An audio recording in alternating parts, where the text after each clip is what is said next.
بسم الله الصلاة والسلام على نبينا محمد. السلام عليكم ورحمة الله تعالى وبركاته.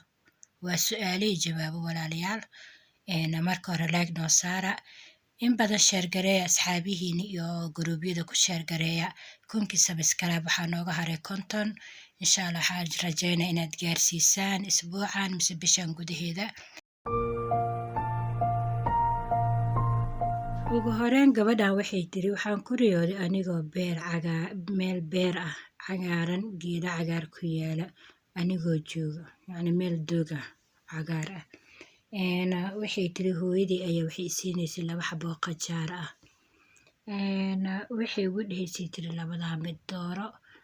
qudaarta sideedaba aragtideeda way wanaagsan tahay marka qudaar badan aad rii ku arkay sidoo kale aad ay u fiican tahay marka la kala qaado micnooyin kala duwan ayay leedahay.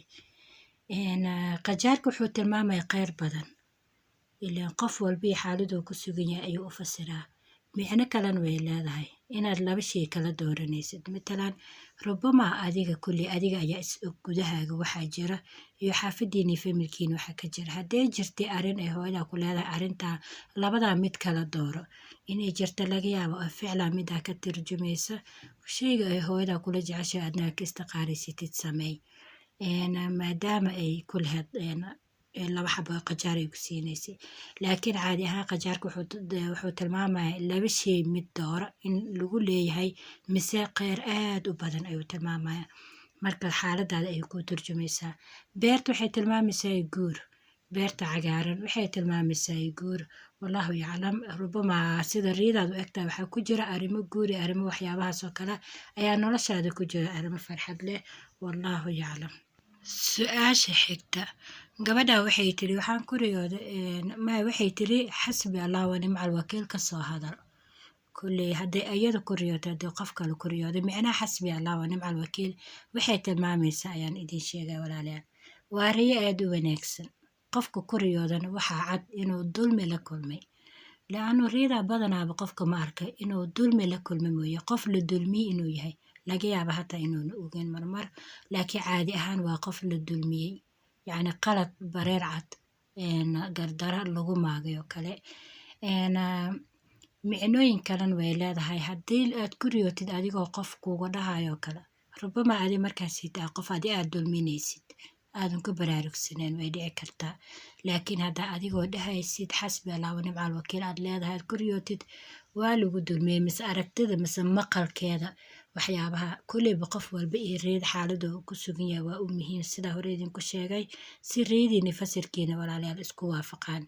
haddii aad tahay qof dulmanaa aad og tahay dadku dulmiyey ku dhibaateeyey aad ku riyootid xasbi allah wa nimcal wakiil faa'iidada meesha ku jirta waxay tahay inaad guulaysan doontid cadaawadaada aad ka guulaysan doontid oo iyaga hoos mari doonaan bahadeelmi doonaan rafaadi doonaan oo adigana guushiyo libintaad heli doontid.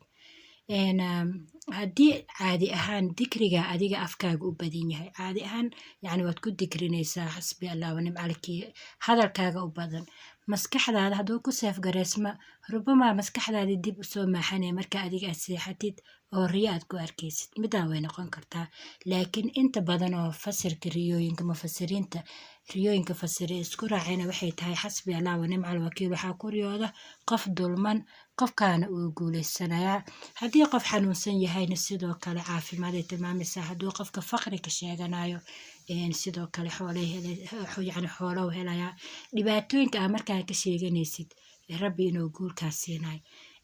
inta badanna qofka dulman aad ayuu ugu guulaysanaya wallahu yaclam. gabar kale waxay tiri arrin ayaan kaalin tashan lahaa qaybta facebook ayay ka wadaa malaha maaqaan horta aniga dad badan ay soo weydiiyey nambarka whatsappka waa mid anigii familkeyga leh yacni u isticmaalo sidaa darteeda waa lambar yacni aan aniga qaas ah marka hadda waxaan sameeyey facebook hore aan u sameyn jiray haddaad xasuusataan walaalayaal dadkii janankii hore ila socday way la socdaan facebooka ayaan dib u furay insha allah waxaan rajeynayaa inaan hadda ka bacdi weegi hal mar aan waqti siiyo facebooka aan su-aaliina idinka soo jawaabo li'aanu waxaa jira dad su-aalahooda qaas ah aan rabin inay publica kasoo hadlaan sidaa darteed marka facebooka haddii su-aalaha aad qaas u yihiin qaybta Facebook igu soo dir linkiga sawirka Facebook halkaa idiin soo saaraya si aad igu soo darsataan. qofkii laakiin su-aalihiisa iska normaal yihiin qaybta YouTube-ka igu soo qor, waayo halkaana inta badan aan u badanahay. su-aasha xigta waxaa weeye caayda. qofka ku riyooda caay, adigoo dad caynaya iyo adigoo lagu caynayo micnooyin badan ayay leedahay. waxaan jeclaanaa muuqaal u qaas inaan ka sameey.